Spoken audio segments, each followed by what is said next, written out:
नमस्कार दोस्तों, एक बार आज आप सभी का पुनः स्वागत है। हमारी चल रही थी कोरल क्लासिफिकेशन की मेन क्लासेज में, जिससे मैं अपन ने जस्ट पिछली अपनी मेन क्लास अपन ने ओ लिटरेचर करी है। आज अपनी मेन क्लास कौन सी है? पी।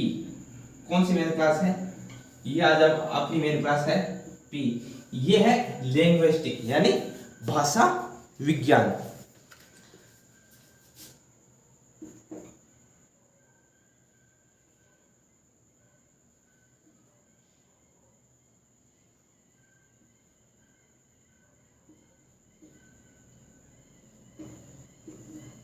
लिंग्विस्टिक भाषा विज्ञान, इसको पी से डिनोट करते हैं। सबसे इंपॉर्टेंट बात आपको यही होनी चाहिए, मैं आपको हर बार बताता हूं कि आपको कौन सी किससे डिनोट करते हैं। ये आपको सारी जानकारी कि भाई कौन सी मेन क्लास को क्या नाम दिया जाता है, कौन से लेटर को क्या नाम दिया जाता है, वो आपको इसके कंटेंट पार्ट में आपको सारे जानकारी दी हुई है। वहां से आपको ये सारी जानकारी मिल जाएगी, जिसके अंदर आपको जैसे लाइब्रेरियन की है, अपने पिछले ओ लिटरेचर की करी तो वहां पे आपको सारी मेडिसिन की, केमिस्ट्री की, है ना, तो वो सारी जानकारी आपको वहां पे मिल जाएगी। और ये आपको सामान्य इनकी जानकारी होना आवश्यक क्यों है? क्योंकि जब आप मेन कैटलॉगिंग करते हो, ये तो अपनी क्या है क्लासिफिकेशन, और अपना दूसरा प्रैक्टिकल क्या है कैटलॉगिंग। जो मैंने आपको शुरुआती क्लास में मैंने आपको जो बताया था कि आपकी दो आपके होते हैं प्रैक्टिकल एग्जाम होते हैं, तो उनके अंदर एक तो क्या आता है अपना कैटलॉगिंग और एक आता है क्लासिफिकेशन। तो क्लासिफिकेशन में अपन चर्चा कर रहे हैं, कैटलॉगिंग में अपन आगे चर्चा करेंगे। तो वहां पर आपको ये चीज आपको ये P Q X Y Z जो मेन क्लासेज है वो आपके वहां पे आपके सारी काम आएगी। तो ये तो अपना क्या है लैंग्वेज। इसके अंदर क्या है भाषा विज्ञान, भाषा की जो जानकारी है। ओ लिटरेचर उसके अंदर भी अपन को देखो कुछ अपने भाषा के नाम आए थे, तो वहां पे वो भाषा वो चीज दूसरी है ओ लिटरेचर वाली, और ये जो आपके है ये है भाषा विज्ञान, और वो क्या है लिटरेचर भाषा साहित्य। अब इसका फॉर्मूला देखिए आप, ये तो पी जो आपका इसका लैंग्वेजिस्ट है, ये पी पक्ष comma P2 P3 colon E come to P, ये क्या है फॉर्मूला है। इस फॉर्मूला बेस पे ही अपने सारे क्वेश्चन अपन को करने हैं। अब देखिए P P2 P3 और E कम 2P। कुछ नहीं करना आपको, कॉलन के अंदर आपको सारी जानकारी, आप कॉलन के अंदर नियम सब कुछ दिए हुए होते हैं। कोई एक दो जगह पर कुछ एक बातों को ध्यान रखना होता है। अदरवाइज अगर आप कॉलन को अगर आपके पढ़नी आ चुकी है तो आपको कोई भी आपको दिक्कत नहीं आएगी। बस कितना है कि आपको वो समझना है कि आपको क्या निर्देश देता है, कौन सा भाग कहां से लेना है, कौन से भाग का क्या आंसर करना है, वो बातें बस आपको समझनी होगी।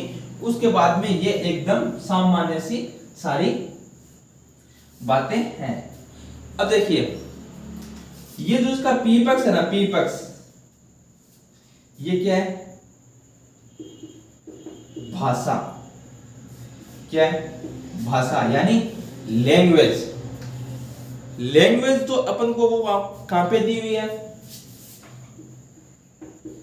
पेज नंबर 2.26 पे, कहां पे दी हुई है पेज नंबर 2.26 पे। आपको सारी लैंग्वेजेस जितनी भी लैंग्वेज कॉलन के अंदर यूज होती है वो सारी लैंग्वेज आपको पेज नंबर 2.26 पे दी हुई है। उसके बाद में कुछ है दूसरी लैंग्वेज जो क्षेत्रीय होते हैं, क्षेत्र के अनुसार बोली जाती है, तो वहां पे उनका जो स्पेस आइसोलेटेड जो ज्योग्राफिकल डिवीजन है, मतलब भौगोलिक स्थिति है, उनके जो कोड है उनको अपन लैंग्वेज में कन्वर्ट कर देते हैं। पर आपके सामने जो पेज नंबर 2.26 पे जितनी भी लैंग्वेज है वहां से ही आपके टाइटल में कहीं ना कहीं आ जाता है। तो ये जो पी है, पी ये आपको कहां पे मिलेगा पेज नंबर 2.26 पे।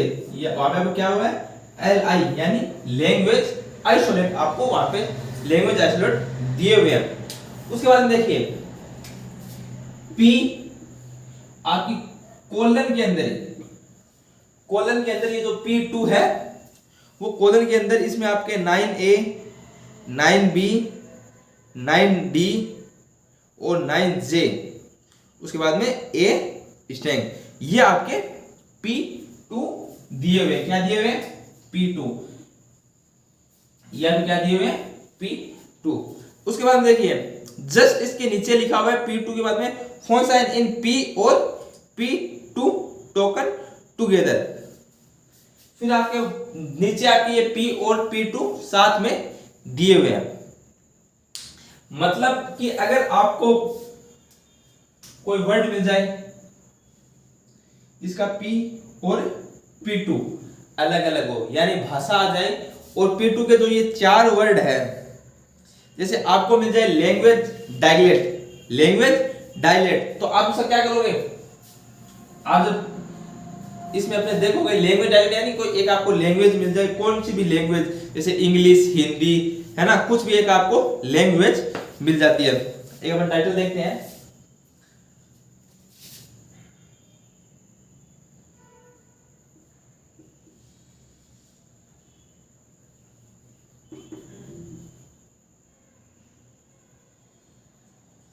इंग्लिश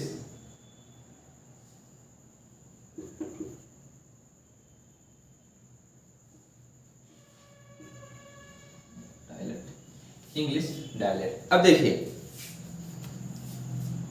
मैंने क्या कहा था कि आपको जो भाषा है वो आपको कहां पे मिलेगी? P पक्ष में। और इंग्लिश क्या है? एक भाषा है, तो वो आपको कौन से पक्ष में मिल रही है? P पक्ष में आपको भाषाएं मिल रही है। और ये आपको कौन से पक्ष में मिल रहा है? P2 पक्ष में, P पक्ष में और P2 पक्ष में। इस चैप्टर, इस मेन क्लास के अंदर आपको यही बात सबसे इंपॉर्टेंट ध्यान रखनी है कि इसके अंदर एक बार तो आपको P2 अलग अलग दिए हुए, P और P2, एक बार आपको P और P2 साथ दिए हुए हैं। सबसे पहले जो अलग दिए हुए हैं उस पर चर्चा करते हैं। उसके अंदर जो आपके P2 स्टार्टिंग में जो 4 वर्ड आते हैं P2, वो आपके अलग अलग दिए हुए हैं। जैसे इंग्लिश, तो इसका ये क्या हो गया? P, ये P किसका हो गया? जो आपकी लैंग्वेज, जो आपकी मेन क्लासेस को डिनोट करता है। उसके बाद देखिए P भाषा, P और इस P के बीच में कोई चिन्ह है? बीच में कोई चिन्ह नहीं है। तो इंग्लिश, इंग्लिश का कोड क्या होता है? जब आप पेज नंबर 2.26 पे जाओगे तो वहां पे आपको मालूम चलेगा कि इंग्लिश का कोड 111 होता है। पिछली क्लास में भी अपने चर्चा की थी, मैंने आपको वहां पे अपन गए थे पेज नंबर, वहां पे आपको सारे लैंग्वेज के कोड मिलेंगे। तो यहाँ पे अपन वापस वहां पे नहीं जाते हुए आप सीधा एक बार वहां पे जाके सर्च कर सकते हो। आपको वहां पे पेज नंबर 2.26 पे लैंग्वेज, इंग्लिश लैंग्वेज का कोड क्या मिलेगा? 111 मिलेगा। और वो किस, कौन से पक्ष में है? P पक्ष में। उसके बाद में क्या है? P2, P2 में क्या है? डायलेक्ट। P2 के लिए क्या यूज हुआ है? डायलेक्ट। और डायलेक्ट है, इसका कोड क्या दिया हुआ है? इसका कोड आपके दिया हुआ है 9D। क्या कोड दिया हुआ है? 9D आपके इसका कोड दिया हुआ है। अब देखिए P और P2 के बीच में क्या है? कोमा का निशान। तो आपको ये कोमा का निशान यूज करना है। P और P2 के बीच में कोमा का निशान है और आपको ये कोमा का निशान यूज करना है। ये तो कब है? जब आपको P और P2 दोनों अलग अलग जगह से आपके लिए हुए होते हैं। कहां से? अलग अलग जगह के आपके यूज होते हैं। उसके बाद में अपन देखो चर्चा करते हैं। ये तो अपना हो गया ना। इसके बाद एक ये आपका टाइटल हो गया। यहाँ पे आपको हिंदी भी दे सकते हैं, इंग्लिश, फ्रेंच, उर्दू, संस्कृत, है ना, ये आपको बदल बदल के दे सकते हैं। आपको ये थोड़ा बहुत इस बात का ध्यान रखना है।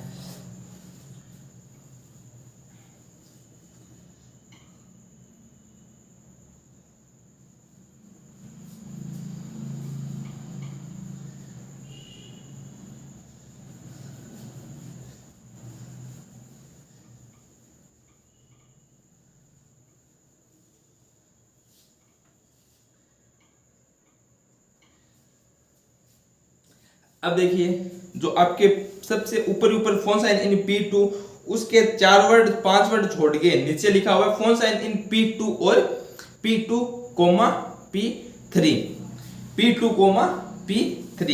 यानी कि अगर आपको P2, P3 से कोई वर्ड आता है,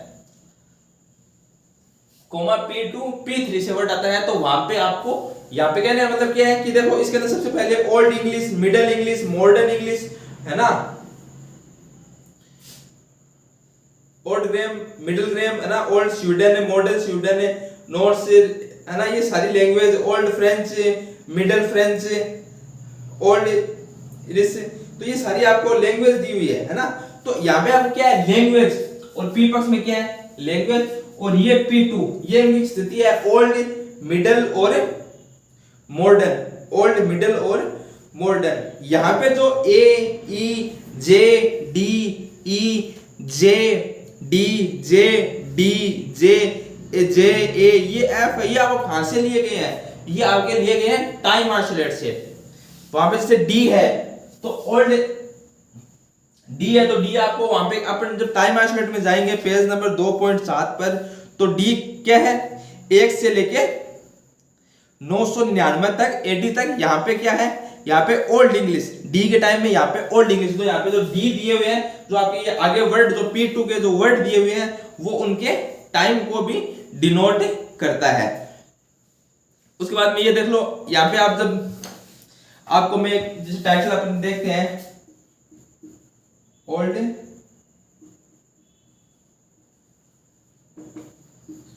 इंग्लिश, तो ओल्ड इंग्लिश का P11 और D, क्यों, क्योंकि आप जब P2 P पर सर्च करते तो ये तो क्या हो गया P, और ये क्या हो गया P2, और ये P इसकी मेन क्लास को डिनोट करता है। P 111 D, ये तो क्या है इसका P पक्ष, और ये क्या है इसका P2 पक्ष। यहां पे देखो अगर आपके आ जाए मिडिल फ्रेंच, क्या आ जाए आपके मिडिल फ्रेंच, तो मिडिल फ्रेंच आपको क्या करना है, सबसे पहले P फ्रेंच का 112, फ्रेंच का कोड है आपके 122, फिर P इसका क्या है time isolate, time isolate page number 2.7 पे जाओगे तो आपको मालूम चलेगा जो P है वो कौन सी शताब्दी का समय है, P है 2000 से 2099 तक का आपके ये P ये समय है। तो ये आपका क्या हो गया P और P2 पक्ष जब साथ साथ में दिए है, दोनों पक्ष आपको साथ साथ में दिए होंगे, आपको उन पे देखते हुए उनको ये चीज सर्च करनी है। सबसे इंपॉर्टेंट बात आपको यहाँ पे यही ध्यान रखनी है कि आपको पक्ष कैसे दिए गए हैं। अगर आपको P और P2 पक्ष अलग दिए हो तो आपको P भाषा आपको कहां से लेनी है, पेज नंबर 2.27 से लेनी है। अगर आपको P और P2 पक्ष यहाँ पे आपको कुछ एक दो वर्ड दिए होंगे साथ में आ जाए तो आपको यहां से यूज करना है।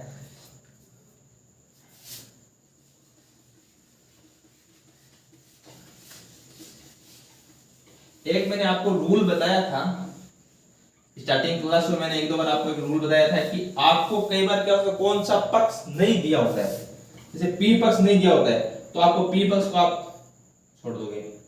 जो P पक्ष जो यहाँ पे जो निशान है, यहाँ पे निशान वो आपको यूज करना है, यहाँ पे कोई भी निशान हो तो आप P पक्ष छोड़ते हो तो यहाँ पे P पक्ष के पहले कौन सा निशान है, ये वाला निशान है। अगर इन दोनों के बीच में कोई निशान हो तो आपको ये निशान यूज करना है। जैसे कि यहाँ पे जैसे अभी अपन टाइटल में चर्चा करते हैं तो आपके देखो क्या दिया हुआ है हिंदी वर्ड से, हिंदी वर्ड्स आपके टाइटल में दिया हुआ है।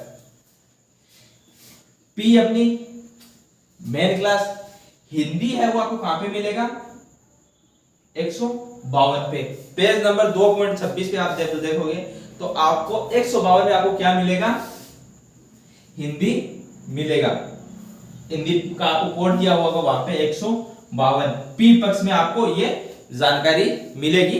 P पक्ष में मैंने आपको स्टार्टिंग में मैंने बताया था कि P पक्ष में क्या आती है, अपनी जो सारी भाषाएं हैं वो कौन से पक्ष में आती है, P पक्ष में अपनी भाषाएं आती है। अब ये वर्ड है, आप इसको P2 पक्ष में, P2 पक्ष में आप जब सर्च करते हो तो आपको ये वर्ड नहीं मिलता है। P2 पक्ष में आपको ऊपर ऊपर देखो आपको 4-5 वर्ड दिए हुए, उनमें आपको कहीं वर्ड्स ना मिला नहीं मिला तो आप इसको छोड़ दो, फिर आप नीचे P2 पक्ष में आओगे। आप P2 पक्ष में भी आप सीधा हिंदी वर्ड सर्च कर सकते हो, वहां पे आप देखते हो तो आपको हिंदी वर्ड्स वहां पे भी नहीं मिलता। उसके बाद में आप आते हो फोन साइन इन पी। अब ये देखो P2 के अंदर आपको ये वर्ड मिला गया, P2 में आपको वर्ड नहीं मिला तो आप कहां पे जाओगे, आप क्या कहोगे कि ये अपना शायद P3 का वर्ड हो सकता है। तो अगर P3 में जाओगे तो आपको एक नंबर पे isolate sound, volume, blank, mix, different, ऐसे करके आप जब यहाँ पे 3 नंबर पे 1 2 3 जो डार्क वर्ड्स में लिखे हुए हैं 3 नंबर पे वहां पे आपको किसका कोड दिया हुआ है, वर्ड का। कितना कोड दिया हुआ है, 3 आपको वर्ड का कोड दिया हुआ है। कौन से पक्ष में दिया हुआ है, P3 पक्ष में दिया हुआ है। अब ये क्या है, P3, P2 पक्ष का अपन को यहाँ पे कुछ दिया ही नहीं तो अपन P2 पक्ष को अपना लिखने पड़ेगा नहीं, तो अपन क्या करेंगे, P से पहले जो कोमा है और इसका ये 3 अपन यूज कर लेंगे। किसके लिए, वर्ड्स के लिए। ऐसे एक वर्ड है इंग्लिश नाउन। क्या है, इंग्लिश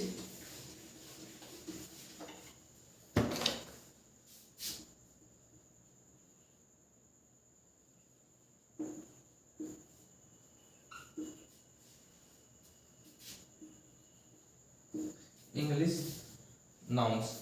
अब देखिए वही बात, P अपनी मेन क्लास है, फिर इंग्लिश का कोड क्या है, 111 क्या अपना इंग्लिश का कोड। ये जानकारी अपने कहां से मिली, किस चीज का कोड क्या है, तो ये अपनी जानकारी कहां से मिलती है, ये अपनी सारी जानकारी मिलती है पेज नंबर 2.26 जहां पे आपको लैंग्वेज आइसोलेट दिया हुआ है, वहां पे सारी आपको लैंग्वेजेस की जानकारी दी हुई है। फिर उसके बाद यहाँ पर इसको नाउन्स को आप किस में सर्च करोगे, P पक्ष में। P पक्ष आपको मिल गया तो वापस P पक्ष से आपको सर्च करना नहीं है। फिर आप कहां से जाओ, कहां पे जाओगे, P2 पक्ष में जाते हो। तो जब आप P2 पक्ष में जाते हो तो आपको यहाँ पे सिर्फ P2 पक्ष अलग है। देखिए ये बात आपको सबसे इंपॉर्टेंट ध्यान रखनी है, अगर आपको P और P2 पक्ष अलग अलग दिए हुए हैं तो आपको जो P और P2 वाला जो साथ वाला जो पार्ट है वहां पे आपको सर्च नहीं करना है। फिर आप कहां पे जाओगे, नीचे जाओगे तो आपको phone sign in P3, phone sign in P3, आप P3 से सर्च करना शुरू करोगे तो आपको देखो 31 नंबर पे, जहां पे 3 नंबर पे आपको वर्ड्स मिला था, नीचे 301 पे रूट स्टेम पे है ना, उसके जस्ट नीचे आपको 31 नंबर पे आपको मिलेगा, क्या मिलेगा, नाउन। क्या मिलेगा, नाउन आपको 31 नंबर पे मिलेगा, कोमा 31 नंबर पे आपको क्या मिल गया, ये आपको नाउन मिल गया। जैसे एक यहां पे आ गया कि मॉडर्न इंग्लिश फ्रेंच, क्या आ गया आपके, modern English French.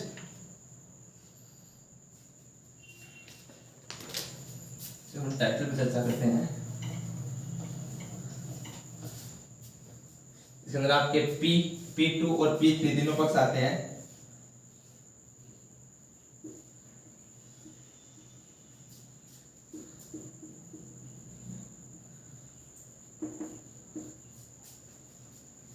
Fresh,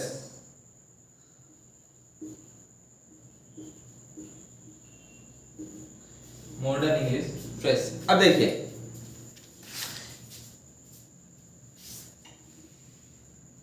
modern English fresh, यहां पे आप देखिए कि आप सबसे पहले आप कौन सा तरीका यूज लेना है, वही P2 और P3। P इनका कोड क्या है, 111 इंग्लिश का कोड है, आप 111 इंग्लिश का कोड लिख दोगे। उसके बाद आप मॉडर्न, जो आप मॉडर्न शब्द आप सर्च करते हो तो आपको देखो P और P2 साथ में है, वहां पे आपको क्या मिलेगा, मॉडर्न, और उसका कोड क्या दिया हुआ है, 111, क्या कोड दिया हुआ है, 111, उसका आपको कोड दिया हुआ है। किसका दिया हुआ है, मॉडर्न इंग्लिश का। और जो फ्रेज है, जो अपना फ्रेज है वो आपको कहां पे मिलेगा, जो नेक्स्ट पेज पे 4 नंबर पे, ये तो क्या हो गया अपना इंग्लिश P2 और P3, ये इसका कोड क्या है 4, इसका कोड क्या है J, और इसका कोड इसका कोड क्या है 111, और इसका कोड क्या है J। जो फॉर्मूला वहां पे आपने रख दिया P11, उसके बाद में क्या है कोमा, उसके बाद में क्या है P2, उसके बाद में P3, ये आपका टाइटल हो गया। कुछ नहीं है, सामान्य से टाइटल है, सामान्य सी बातें, आपको नियम वगैरह, मोस्ट इंपोर्टेंट इसमें यही होता है कि आपको नियमों की जानकारी होनी चाहिए कि कैसे कौन सा नियम यूज लेते हैं। और जिस पक्ष में आपको वहां पे आपको कोई जानकारी नहीं दी हो, जैसे कि अगर एक लैंग्वेज है तो आपके लैंग्वेज लिटरेचर में भी काम आएगी, लैंग्वेज में काम आएगी, तो आपको वो 2-3 वर्ड है, जैसे कुछ है, जैसे टाइम मार्शलेट है, तो टाइम मार्शलेट आपके लगभग सभी जगह काम, सभी विषयों में काम आता है। पिछले में अपने लैंग्वेज के अंदर आपका टाइम मार्शलेट काम आया था कि भाई किसी का जन्म इस शताब्दी में हो, किसी का जन्म उस शताब्दी में, तो वो उसको आपको कन्वर्ट करने के लिए क्या काम आते हैं, टाइम मार्शलेट काम है। तो टाइम मार्शलेट की आपको एक अलग सारणी दी हुई है, वहां पे आपको टाइम मार्शलेट की जानकारी दी हुई है। लैंग्वेज की जानकारी अलग दी हुई है, उसकी देश, स्थान, जगह, उनकी एक सारणी अलग दी हुई है। तो वहां पे जो सारणी यूज वो आपको अलग क्यों दी हुई है कि आपको बार बार वो चीजें आपकी बुक के अंदर प्रिंट ना करनी पड़े।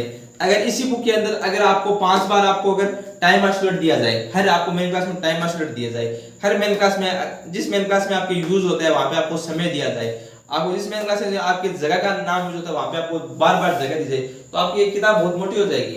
तो इसको ध्यान में रखते हुए S.R. रघुनाथन जी जो अपने बुक के राइटर हैं, उन्होंने एक ही जगह ये सारी चीजें दी हुई है, और वो क्या करते हैं कि अलग अलग क्लास में वहां पे एक निर्देश दे देते हैं कि आपको ये पक्ष यहां से देना। जैसे अपने ऑल लिटरेचर के अंदर अपनी एक पेज के अंदर इतनी सी अपनी क्लास है, जो पेज नंबर 2.94 पे आप देखो, इतनी सी क्लास के अंदर आपकी ऑल लिटरेचर पूरी की पूरी समायोजित है।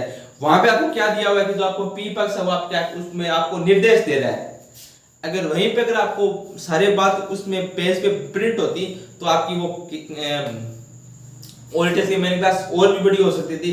तो उस बात को ध्यान रखते हुए ये क्या करते हैं कि आपको जो मुख्य जो बातें बार बार यूज होती है वो आपको एक बार ही प्रिंट करवा के उसमें प्रिंटेड होती है, और आपको निर्देश दे देते हैं कि आपको ये पक्ष वहां से लेना है, वो पक्ष आपको वहां से लेना है। इसके अंदर जो ईकम 2P बेस है, इसके ऊपर बहुत ही कम टाइटल आते हैं, आपके लेवल के इसके अंदर टाइटल नहीं है। फिर भी कोई टाइटल आ जाता है तो पीछे आपके इसके ईकम 2P पार्ट दिया हुआ है, वहां से आप इसका पार्ट देखो नीचे ही नीचे है ना, नेक्स्ट पेज में पेज नंबर 2.96 पे लिखा हुआ है फोन साइन इन ईकम 2P, यानी आपको कोई नंबर, जेंडर, केस, ये सारे आपके आ जाए तो वहां से आपको ईकम 2P पक्ष लिखना है। अदरवाइज आपके टाइटल में, आपके प्रैक्टिकल में यहां से ईकम 2P पक्ष का कोई भी यूज नहीं आएगा। आपको यहां तक ही यूज करना है। अगर आपके इस सब्जेक्ट में से टाइटल, इस मेन क्लास में से टाइटल आते हैं तो ये थी आज की अपनी मेन क्लास। इसके बारे में आप जानकारी आप अपनी बुक के अंदर कॉलम के अंदर सर्च करो, देखो कोई आप टाइटल, ज्यादा से ज्यादा टाइटल की प्रैक्टिस करो और इस पे ध्यान रखो। बहुत बहुत धन्यवाद।